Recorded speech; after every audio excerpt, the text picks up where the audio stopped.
ሰላም ሰዎች እንዴት ናችሁ? ዛሬ የምናየው ናሽናል ሊበሬሽን ሙቭመንት ነው። ከባለፈው ከፓን አፍሪካኒዝም የቀጠለ ፓርት 2 ነው። ተከታተሉ። Several factors affected the nature of national liberation movement in Africa. በአፍሪካ የነበረውን የነጻነት እንቅስቃሴ ወይ ደግሞ ከቀኝ ገዢዎች ነጻ ለመውጣት የሚደረግን ሙከራ የተለያዩ ፋክተሮች አፌክት አድርገውታል። The most important were the attitude and political tradition of colonial powers, whether or not the colonies contained white settlers, and the political experience of African nationalities. እነዚህን ሶስት ሪዝኖች እንዳትረሱ። የአፍሪካ ሊበሬሽን ሙቭመንት በተለያየ ሀገር የተለያየ አይነት ነጻ ለመውጣት የሚደረግ ትግል ነበረ።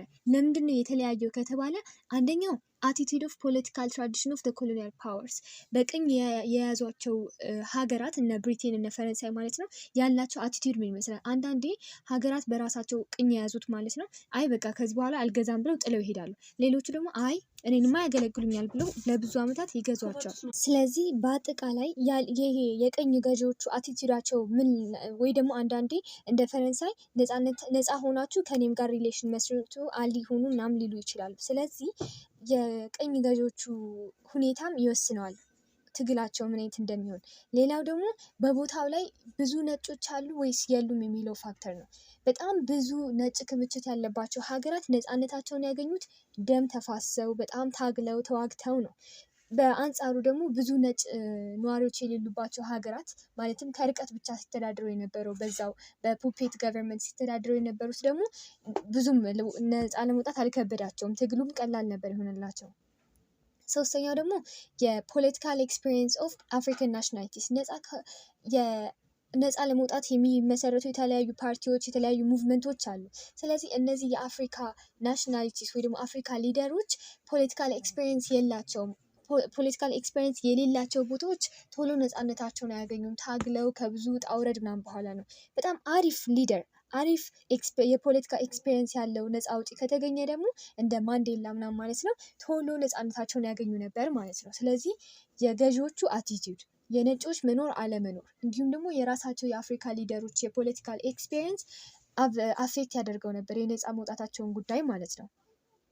On the basis of these elements, national liberation movement took mainly two courses. ስለዚህ በአጠቃላይ ነጻ የመውጣታቸው ሂደት ሁለት ኮርሶች ነበሩት፣ ቫዮሌት ኤንድ ነን ቫዮሌት። ግማሾቹ ሀገራት በሰላማዊ መንገድ ነበር ነጻነታቸውን ያገኙት፣ ሌሎቹ ደግሞ በውጊያ ወይ ደግሞ በደም መፋሰስ ነበረ። But whatever the African struggle took, it was a struggle for justice as well as for human and democratic struggle. ምንም አይነት ይጠቀሙ ሰላማዊ ይሁን አይሁን የአፍሪካ ስትራግል ወይ ደግሞ ነጻ ለመውጣት የሚደረገው ትግል ለዲሞክራሲያዊና ለሰብአዊ መብቶች መከበር እንዲሁም ደግሞ ለጥቁሮች ፍትህ የሚዋጉ ነበሩ ሁለቱም ማለት ነው። በጉልበትም ይሁን በአፋቸው በዲፕሎማቲክ ሜቶድ። To elaborate this point, cases of violent and non-violent struggle from the French, British, Portuguese colonies are treated below. ስለዚህ ቫዮሌት የነበሩትንም ያልነበሩትንም ለማየት ከብሪቲሽ ከፈረንሳይ እና ከፖርቹጊዝ ኮሎኒዎች ውስጥ ወስደው እንዴት የተለያዩ ሀገራት ነጻነታቸውን እንዳገኙ እንመልከት። In West Africa, where both the French and British had colonies, independence was achieved fairly smoothly. ከሌሎቹ የአፍሪካ ቦታዎች ይልቅ በዌስት በምዕራብ አፍሪካ ውስጥ የነበሩ የፈረንሳይ እና የብሪቴን ኮሎኒዎች ነጻነታቸውን ያገኙት ከሌሎቹ አንጻር በጣም በለሰለሰና ሰላማዊ በሆነ መንገድ ነበረ ከሌሎቹ ጋር ሲነጻጸር። The main reason for this was that the West Africa had no white settlers. ምክንያቱም በዌስት አፍሪካ ብዙ ነጭ ነዋሪዎች አይገኙም ነበር። እዛው ቶሎ አመጽ ማንሳት ቢፈልጉ የሚቃወማቸው ነጭ አልነበረም። Added to this, the nationalist movement in West Africa had a long history and better experience enabling them to provide leadership in facilitating the struggle for independence. ነጭ ካለመኖሩም በተጨማሪ ዌስት አፍሪካ ውስጥ የነበረው ይሄ የነጻነት ትግል ከረጅም ጊዜ በፊት የተጀመረ ነው። ገና ሊያዙ ሙከራ በሚደረግበት ጊዜ ጀምሮ ከተያዙ በኋላ ብቻ ለረጅም ዘመናት የነጻነት ትግል ጥያቄ ሲያነሱ የነበሩና መሪዎቻቸው ደግሞ ጥሩ የሆነ ኤክስፔሪየንስ ያላቸው ነጻ ለማውጣት ጥሩ ታጋይ የነበሩ ፖለቲሻኖች ስለነበሯቸው ነው። The move toward independence was hastened by the effect of the Second World War. ይሄ የነጻ የመውጣታቸው ጉዳይ ደግሞ በሁለተኛው የዓለም ጦርነት ኢፌክት ጋር ተፋጠነ። During this war, the Allied powers had used slogan "Me Too" rose the peoples of the world against the Axis power. ምክንያቱም በሁለተኛው የዓለም ጦርነት ጊዜ ካሰቡሳቸው አላይድ ፓወር ማለት እነ ብሪቴን፣ እነ ፈረንሳይ፣ ሩሲያ፣ አሜሪካ ምናምን ማለት ነው የሆነ ስሎጋን ነበራቸው፣ መሪ ቃል ማለት ነው። ይሄ መሪ ቃል ምንድን ነው? የዓለምን ህዝቦች ከአክሲስ ፓወሮች ጋር ማጣላት ወይ ደግሞ አጌኒስት እናድርጋቸው፣ ዓለም ከአክሲስ ፓወሮች ተቃራኒ ሳይድ እንዲቆም ማድረግ ማለት ነው። አክሲስ ማለት እነ ጀርመን ማናት ጃፓን ምናምን። ፎር ኢንስታንስ Article 3 of the Atlantic Charter promised to respect the right of all peoples to choose the form of government under which they will live. በዛን ጊዜ ደግሞ ኢንተርናሽናል የሆነ ቻርተር ነበረ፣ ስምምነት ማለት ነው። ይሄ ቻርተር ደግሞ ምንድን ነው የሚለው? በዓለም ላይ የሚኖሩ ሰዎች ሁሉንም መብት እናከብራለን። ሲቀጥል ደግሞ የሚፈልጉትን ገቨርንመንት በሚፈልጉበት እና እንዴት እንደሚኖሩ እራሳቸው ይወስናሉ የሚል ቻርተር ነበር። ይሄ ቻርተር አትላንቲክ ቻርተር ይባላል። እና in effect African nationalists believed that the article meant that at the end of the war they would have the right to demand and grant independence. በዚህም የተነሳ ይሄ ህግ በሚወጣበት ጊዜ ቻርተር በሚወጣበት ጊዜ ማለት ነው እንደዛ ከሆነማ በዚህ ሰከንድ ወርልድ ዋር አጌኒስት አክሲስ ፓወሮች ሆኖ አጌኒስት ጀርመኒ ሆኖ ተዋግተው ነበረ ለነ ፈረንሳይ ለነ ብሪቴን እንደነሱ ሆኖ ተዋግተውላቸው ነበር። ምክንያቱም ይሄ ጦርነት ካለቀ በኋላ እኛም እንደ ሁሉም ሰው መብታችን ይከበርልናል፣ የምንፈልገው መንግስት በምንፈልገው መንገድ እንመርጣለን ብለው ስላሰቡ ነበረ። ስለዚህ መርሳት የሌለባችሁ ነገር እዚህ ጋር አንደኛ ብዙ ነጭ አልነበረም። ሲቀጥል ደግሞ ኤክስፔሪየንስ የሆነ የነፃ መውጣት ትግል አካሂደዋል። በሶስተኝነት ደግሞ የሁለተኛ ዓለም ጦርነት ኢፌክት ነው። የሁለተኛ ዓለም ጦርነት ላይ አክሲስ ፓወር አላይድ ፓወሮች አክሲስ ፓወሮች አጌኒስት ሆኖ የሚቆም ሰው ጥሩ ምንድን ነው ያበረታቱ ነበር። ሲቀጥል ደግሞ መብታቸው ይከበራል፣ የሚፈልጉትን መንግስት በሚፈልጉት ይመረጣል ስላሉ ጥቁሮችም የራሳቸውን መብት ለማስከበር ሲሉ ለነሱ ወግነው ባትል ላይ ተሳትፎ ነበረ። በእነዚህና በሌሎች ምክንያት ለዌስት አፍሪካ ነፃ መውጣት ቀለል ያለ ነገር ነበረ። Although Britain was well disposed toward granting independence to her colonies, nationalist struggle and conflicts became bitter. ምንም ያህል ግን ብሪቴን ለብዙዎቹ በቅኝ ግዛቷ ስር ለነበሩት ሀገራት ነፃነት እየሰጠች ነበር። ከሆነ ጊዜ በኋላ በ58 በ57 ምናምን በቃ በራሷ ፍቃድ ለቃ እየወጣች ነበር ሀገሮቹ። ቢሆንም ግን የተለያየ የሀገር ትግሎችና ጸቦች ቢተር ነበሩ፣ በጣም ከባድ ነበሩ። The main reason for this was disagreement on how soon the self-government and independence should come. ነገር ግን ምንም ያህል ነፃ ብታወጣቸውም ዋናው ነገር ግን እራሳቸውን እንዲያስተዳድሩ ጥላቸው አትወጣም ነበር። ማለት ገቨርንመንቱ ፋይናንሱ ምኑን የሚቆጣጠረው ያው እዛው ያለ የራሷን ነበር የምትመድበው። ኦፍኮርስ ራሳቸውን ግራንት አድርጋቸዋለች። አሁን ለምሳሌ ኢትዮጵያ ነፃ ሀገር ናት፣ ኢንዲፔንደንት ብላት ታውጃለች። ነገር ግን ስቲል በፖለቲካ በምናምን በምኑ ላይ የገባች እሷ ናት የምትሰራው። ኢንዲፔንደንሳቸውን ሰልፍ ገቨርናንሳቸውን አሰጣቸውም፣ ራሳቸውን በራሳቸው የማስተዳደር ማለት ነው። Britain maintained that it would take time since she felt that she had to train the nationalists in the business of running modern state. ለምንድን ነበረ ብሪቴን እንደዚህ የምታደርገው? ትንሽ ጊዜ ያስፈልጋቸዋል። ምክንያቱም እሷ ከመውጣቷ በፊት ሀገር ውስጥ ያሉ ሰዎችን ትሬን ማድረግ አለባት። በቢዝነስ ራኒንግ ሞደርን ስቴት እንዴት እንደሚመሩ ምናምን ትሬን ማድረግ አለባት። ሲቀጥል ደግሞ ላይክ ሚሊቴሪ ምናምን ራሱ በእሷ ስለነበረ መጀመሪያ ከዛ ራሳቸውን በራሳቸው እንዴት እንደሚያደርጉ መጀመሪያ አስተምራ ነው የምትወጣው።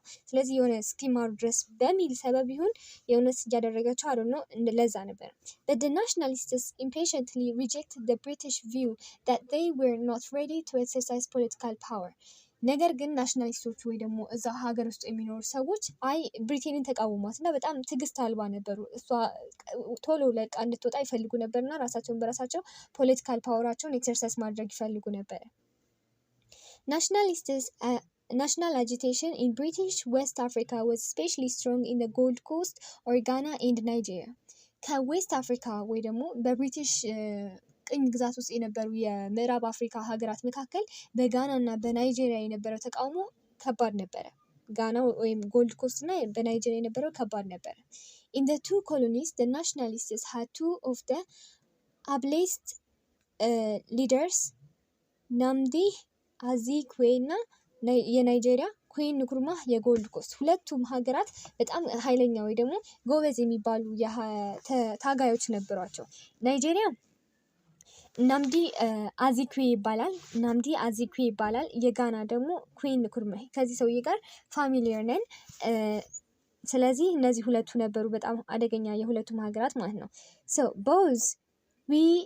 both were educated in America and returned to the countries in 1930s and 1940.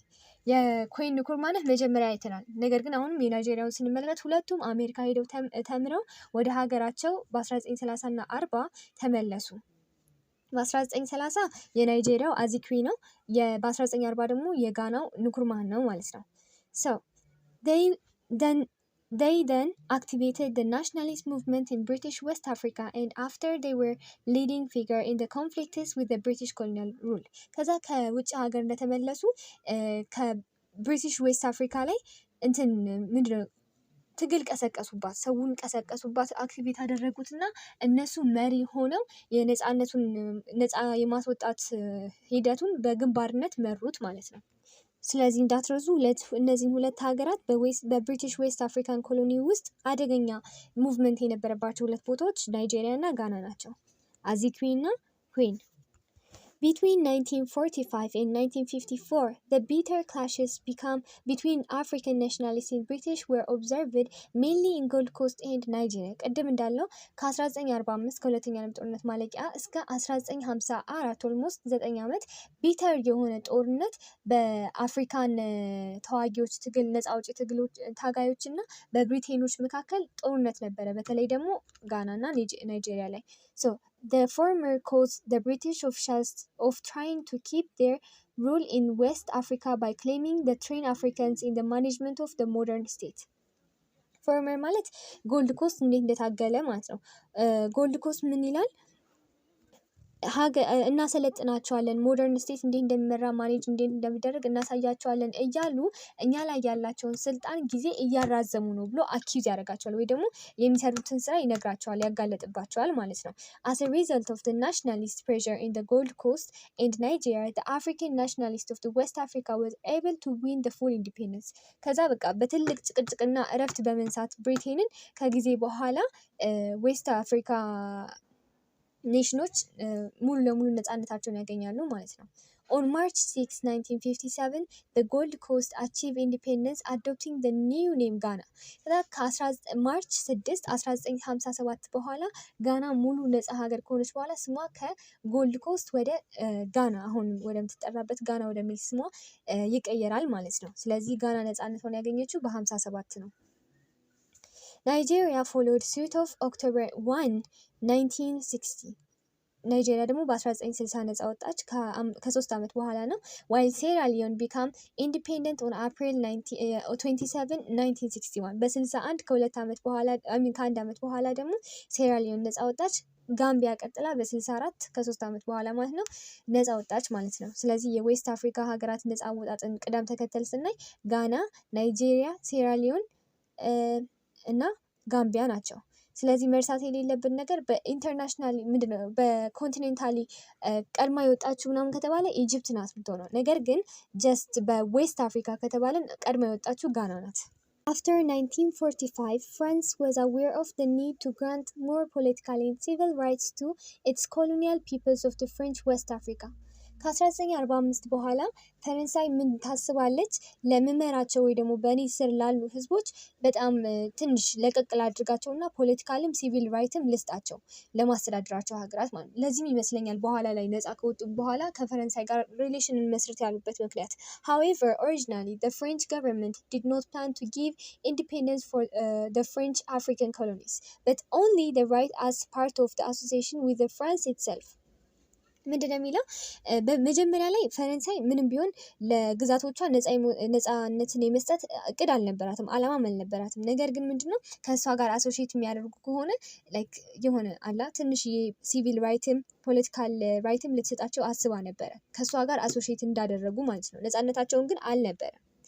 In the line with the above policy, France introduced reforms. ከዛ ቅድም ባወጣችሁ ህግ ምንድነው የፖለቲካና የሲቪል ራይት መብት ልስጣችሁ ብላ 3 ዋና ሪፎርሞችን አመጣች።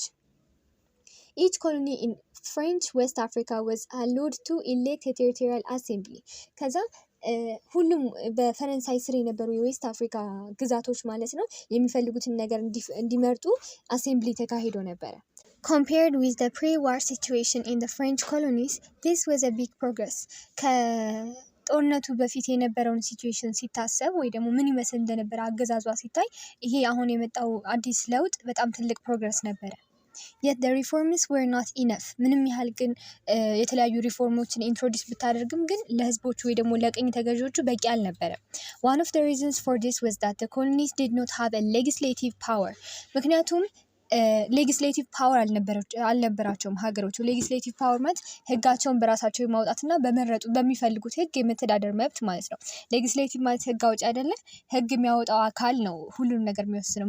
የሚጠበቀውን ህግ የሚያወጣው አካል እነሱ ካልሆኑ ነፃነታቸው ምኑ ላይ ነው? ስለዚህ ራሳቸው ሌጊስሌቲቭ ፓወር እስካልሆኑ ድረስ ምንም አይነት ሪፎርም ቢመጣ ሳትስፋይንግ አይሆንም ማለት ነው። የፍሬንችን የራሷን ያወጣችውን ህግ ነው የምታስከብረው። The French ministers of colonies made the law for the French West Africa. እና የፈረንሳይ ሚኒስተሮች ነበሩ የተለያዩ የፍሬንች ዌስት አፍሪካ ወይ ደግሞ በፈረንሳይ ቁጥጥር ስር የነበሩ የዌስት አፍሪካ ሀገሮችን ህግ የሚያወጡት የፈረንሳይ ሚኒስተሮች ነበሩ። Meanwhile, radical nationalists demanded full independence. እና በዚህ ጊዜ ደግሞ ዌስት አፍሪካ ውስጥ የሚገኙት የፍሬንች ኮሎኒስ ሙሉ ለሙሉ ኢንዲፔንደንት መሆን እንፈልጋለን ብለው ዲተርሚነንት ሆኖ ጥያቄ እያቀረቡ ነበረ። In 1958, General Charles de Gaulle became French president and a new French constitution was issued in the same year.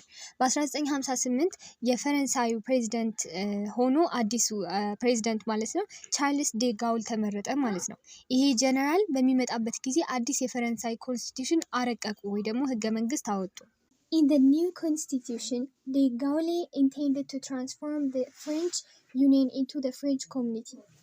ይሄ አዲስ ፕሬዚደንት በሚመረጥበት ጊዜ አዲስ ለውጥን አመጣ። ይሄ ለውጥ ምንድን ነበር? ከፍሬንች ዩኒየን ፈረንሳይን ከፍሬንች ዩኒየንነት ወደ ፍሬንች ኮሚኒቲ መቀየር ነበረ። ይሄ ሀሳብ ምንድን ነበረ? This was a sort of French commonwealth of nations similar to that of the British. ብሪቲሽ ከዚህ በፊት ምንድን ነበር ያወጣችሁ? ነፃ ለቃቸዋለሁ፣ ከዛ ግን ከመውጣቴ በፊት እናንተን እንድትሰለጥኑ አደርጋለሁ ብላ በማንኛውም የሀገሪቱ ነገር ላይ ነፃነታቸውን ካወጀች በኋላ ራሱ ኢንተርፌን ታደርግ ነበር በሀገራቸው ላይ። ስለዚህ ልክ እንደዛ አይነት ነገር ተመሳሳይ አይደለም፣ ግን እንደዛ አይነት ሲስተም ሆኖ ፈረንሳይን ከዩኒየንነት ወደ ኮሚኒቲነት የመቀየር ሀሳብ ኢንትሮዲውስ አደረገ። But unlike the British Commonwealth, it was to be under effective control of ፈረንሳይ። ከብሪቴኑ ሪፎርም ለየት የሚያደርገው ምንድን ነው? ብሪቴን ሙሉ ለሙሉ ነፃነታቸውን ኢንዲፔንደንሳቸውን ሰጥታ ነበር ስቲል ሀገራቸው ውስጥ ኤግዚስት አድርግ የነበረው። በፈረንሳይ ጊዜ ሲሆን ግን ፈረንሳይ ናት አንደር ኢፌክቲቭ ኮንትሮል የምትሆኑ በጣም ጠበቅ ያለ ነው። ፈረንሳይ ትቆጣጠራቸዋለች ምናምን ሁሉም ነገር ላይ ፈረንሳይ አለች፣ ጥብቅ ተቆጣጣሪያቸው ናት። ነገር ግን ስቲል ኮመንዌልዝ ኔሽኖችን ትጠቅማቸዋለች በተለያየ ነገር ቅኝ የገዛቻቸውን ሀገራት ማለት ነው። The French community would have an executive council consisting of the French president, the number of French ministers, the prime minister and the member states.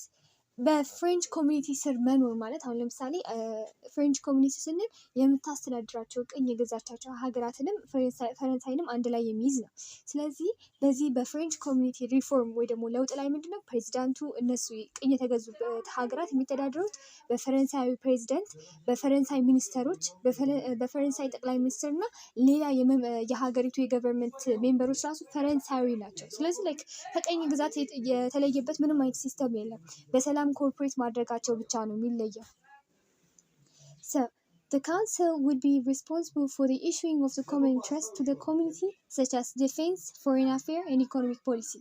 አሁን ከላይ ያየናቸው የፈረንሳይ ሚኒስተሮች ለሁሉም ሀገራት ለሚያስተዳድሯቸው ቅኝ ተገዢ ሀገራትም አጠቃለው ስለ ውጭ ጉዳያቸው፣ ስለ ሚሊተሪያቸው እንዲሁም ደግሞ ሌላ የሀገሪቱ ፋይናንስ ጉዳዮችን ኢኮኖሚካል ፖሊሲዎችን የሚያወጡት እነሱ ናቸው። በጣም በስምምነት የሚደረግ ቅኝ ግዛት እንደማለት ማለት ነው። It was planned that each of the colonies of the French West Africa would have hold a referendum on the new constitution. እና ይህንን አዲሱን ኮንስቲቱሽን ለማርቀቅ ደግሞ በሁሉም የፈረንሳይ ቅኝ ግዛቶች ላይ ሪፈረንደም እንዲካሄድ ለማጽደቅ ማለት ነው። ሪፈረንደም ማለት ህዝቦች ተሰብስበው በአንድ ቦታ ላይ የሚመርጡበት ሲስተም ነው። እንደ ዳይሬክት ኢሌክሽን አይነት ነገር ነው። So, they were to choose between voting yes and becoming autonomous republic within the French community or voting no and becoming immediately independent outside it. ስለዚህ ምንድነው በሪፈረንደሙ የሚመረጠው ከተለያዩ ቅኝ ከገዛቻቸው ሀገራት ህዝቦችን ወይ ደግሞ መሪዎችን ሰብስባ በአንድ ቦታ ላይ ስብሰባ ትቀምጣለች። በዚህም ጊዜ እሺ ይሄ ኮንስቲቱሽን ይጽደቅና የፈረንሳይ ኮሚኒቲ ይመስረት ካሉ ከፈረንሳይ ጋር አንድ ዩኒየን ሆኖ በፈረንሳይ ስር እየተዳደሩ የፈረንሳይ ህግ እያወጣችላቸው ፎሬን አፌር ላይ ሚሊቴሪው ላይ እንዲሁም ደግሞ ኢኮኖሚያቸው ላይ እሷ እየገባች እንድታስተዳድራቸው መስማማት ማለት ነው። በተቃራኒው ደግሞ ኖ ይሄ ኮንስቲቱሽን አይጸድቅም፣ ፈረንሳይ ምንም አትቆጣጠረንም፣ የፈረንሳይ ሚኒስትር አንፈልግም ያሉት ደግሞ ቀጥታ ነፃነታቸውን ትለቃቸዋለች። ምንም ሳታደርግ ቀጥታ በቃ እራሳቸውን እንዲችሉ ትተዋቸዋለች። ሙሉ ለሙሉ ለቃ ከሀገራቸው ትወጣለች ማለት ነው። So according to the De Gaulle, those who choose no would lose French economic and technical assistance. ስለዚህ ኖ ብለው የመረጡት ወይ ደግሞ ይህንን የፍሬንች ኮሚኒቲ ኮንስቲቱሽን አንቀበልም ያሉትን ሀገራት በሙሉ የፈረንሳይ አጋዥነትና በሚሊተሪ የሚሆን በኢኮኖሚ ሙሉ አይኖራቸውም ማለት ነው። ቀጥታ ልቅቅ አድርጋ ምንድነው ጥላቸው ትወጣለች ማለት ነው። The economies of the French West Africa colonies were highly dependent on the French assistance. ያኔ ደግሞ ፈረንሳይ በቃ በጣም ዳይሬክትሊ ሩል ከሚያደርጉ ሀገራት መካከል ቅኝ ገዢዎች መካከል አንደኛው ነበረች። ዳይሬክትሊ መግዛት ማለት አሁን ብሪቴን ብዙ ጊዜ ምንድን ነው የምታደርገው እዛው ሀገር ውስጥ ለምሳሌ ናይጄሪያ ውስጥ እዛው ፑፔት ገቨርንመንት አሻንጉሊት ገቨርንመንት ትመርጥና ከዛው ከሎካሊ እዛ እንዲተዳደሩ ታደርጋለች። ብዙ እንዲሰፍሩ አታደርግም ማለት ብዙ ነጮች እዛ ሄደው ኢንተርፌር እንዳደርጉ አይደለም፣ ስቲል ቅኝ ግዛት እንደሆነ ሆኖ ማለት ነው። ነገር ግን ፈረንሳይ ቅኝ የያዘቻቸውን ሀገራት በጣም ዳይሬክትሊ በካልቸር በቋንቋ በቃ በጣም ውስጥ ገብታ ነበር ኢንፍሉዌንስ የምታደርጋቸው። የቅኝ የገዛቻቸው ሀገራት ውስጥ የሚኖሩ ህዝቦች አንዳንዴ በስኮላር ምክንያት ወደ ውጭ ይወጣሉ። ብቻ በጣም ነበር ላይክ የፋሚሊን ያህል ቀርባ ነበር የምትገዛቸው። በሁሉም ነገር ነበር ኢንፍሉዌንስ የምታደርጋቸው። ስለዚህ ለቃ በምትወጣቸው ጊዜ ኢኮኖሚያቸው በእሷ ነበር የሚተዳደረው፣ ሚሊቴሪያቸው በእሷ ነው የሚተዳደረው። እሷ ነበረች ላይክ እንደ እናታቸው የምትንከባከባቸው እና ቀጥታ ጥላቸው ስትሄድ እንደ ምንድን ነው እንደ ህፃን ነው የሚሆኑት። ራሳቸውን ማስተዳደር እንደማይችሉ ህፃናት ማለት ነው። ዋናው ማወቅ ያለባችሁ የፍሬንች ኮሎኒዎች በጣም ነበር በፍሬንች አሲስታንስ ብቻ ነበር የቆሙት፣ ዲፔንደንት ነበሩ በሱ አሲስታንስ።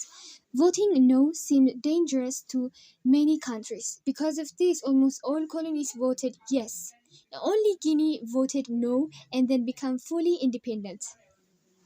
ስለዚህ በዚህ ኮሚኒቲ የፍሬንች ኮሚኒቲ ኮንስቲቱሽን ምን ተወሰነ ብትሉ አብዛኛው ህዝቦች ኖ ብለው ቮት ቢያደርጉ ኢኮኖሚያቸውና ሌላም ነገራቸው ብዙ ነገራቸው እሷ ላይ ዲፔንድ እንደሚያደርግ ስለሚያውቁ እንጎዳለን ብሎ በማሰብ ሁሉም የሳሉ እና ተቀበሉት። የፍሬንች ኮሚኒቲ ውስጥ ተቀላቀሉና እነሱም በእሷ ቁጥጥር ስር ሆነው ቀጠሉ ማለት ነው። ለዛም መሰለኝ በኋላ ላይ የአፍሪካ ዩናይት ይጀመር ሲባል አፍሪካን ዩናይትድ ነው ሲባል ብራዛቪል የሚባሉት ግሩፖች አይ ከፍሬንች ጋር አንድ ኮሚኒቲ ውስጥ እንቀጥል፣ ከፈረንሳይ ጋር ጥብቅ የሆነ ሪሌሽናችን እንቀጥል ያሉበት ምክንያት አሁንም እዚህ ጋር የስ ብለው ቮት ያደረጉት ሀገራት ናቸው። ነገር ግን አንድ ዩኒክ ካንትሪ ነበረች። ኖ ምንም አይነት አሲስታንስ አልፈልግም ብላ ፉሊ ኢንዲፔንደንሷን ያገኘችው ጊኒ ነበረች። ስለዚህ ሪማርክ እንዳትረሱ ብቸኛዋ የዌስት አፍሪካ የፍሬንች ኮሎኒዎች መካከል በጋውሌ ሪፈረንደም ላይ ኖ የሚለውን ቮት ያደረገችው ሀገር ጊኒ ነበረች፣ እንዳትረሱ። Other colonies of French West Africa become autonomous within the community. የቀሩት ግን በፈረንሳይ ቁጥጥር ውስጥ የነበሩ የዌስት አፍሪካ ሀገራት በፈረንሳይ አውቶኖመስ ሩሎች ሆኖ ቀጠሉ ማለት በአፍሪካ ምንድነው በፈረንሳይ ግዛት ስር ሆኖ ቀጠሉ ማለት ነው። ግዛት ስር ሳይሆን ግዛት ስር ሆኖ ቀጠሉ። Meanwhile, France immediately recalled all her professionals and technical assistants from Guinea and stopped other assistance to Guinea. ከዛ ደግሞ ምን ታደርጋለች? ጊኒዎች ራሳቸውን ችለው ተገንጥለው ሲወጡ ሌላ ሀገራት ሊረዷቸው ሲሉና በፕሮፌሽናሎች ተደግፈው ለማደግ ሲሞክሩ ማንኛውም ሊረዳቸው የሚችሉ የአሲስታንሶችን ታስቆማለች፣ በጀርባ እየተነጋገረች ማለት ነው። ክፋት፣ ምንቀኝነት እንዳያድጉ ከኔ ተገንጥለው እንዳይበለጽጉ በማለት ማለት ነው። But the president of independent Guinea, Sékou Touré, turned to Soviet. ከዛ ያኔ የጊኒ ፕሬዚደንት የነበረው ሶኩ ቱሬ የሚባለው ሰውዬ አቅጣጫውን ወደ ማን ያዞራል? ትኩረቱን ወደ ሶቪየት ማለት ነው፣ ወደ USSR. So the USSR soon responded favorably and filled all the gaps created by French withdrawal. ከዛ ፈረንሳይ ደግሞ ያኔ የነማን ጠላት ነበረች? የነ አሜሪካ፣ የፈረንሳይ፣ የብሪቴን። ምክንያቱም አይዲዮሎጂካሊ ፋይት እያደረጉ ስለነበረ በኮልድ ዋር ጊዜ ማለት ነው። ስለዚህ ጊኒ ለእርዳታ በምትጣራበት ጊዜ ወዲያውኑ ሪስፖንድ አድርጋ በፈረንሳይ መውጣት ምክንያት የተከፈተውን ጋፕ ትሞላላታለች እና ትረዳታለች ራሷን እንድትችል ማለት ነው። ማንን? ጊኒ። But the Soviet advance had worried France very much.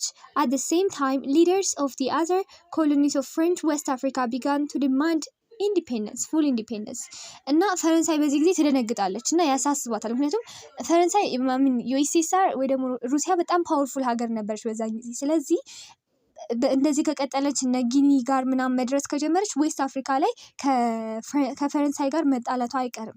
ትንሽ ቆይቶ ደግሞ የጊኒን ነፃ መሆንና ማለፍ እንዳለፈላት ሲመለከቱ ሌሎችም በፈረንሳይ ቅድም የስ ብሎ የመረጡ ሀገራት ኢንዲፔንደንሳቸውን መጠየቅ ይፈልጋሉ። አይ ሀሳባችንን ቀይረን አሁን ሙሉ ለሙሉ ኢንዲፔንደንት መሆን እንፈልጋለን የሚለውን ሀሳብ ማንሳት ጀመሩ ማለት ነው። በዚህ ጊዜ ፈረንሳይ ትነቃነቃለች ማለት ትረበሻለች። France accepted the demand of full independence. ከዛ ፈረንሳይ ምን ትላለች?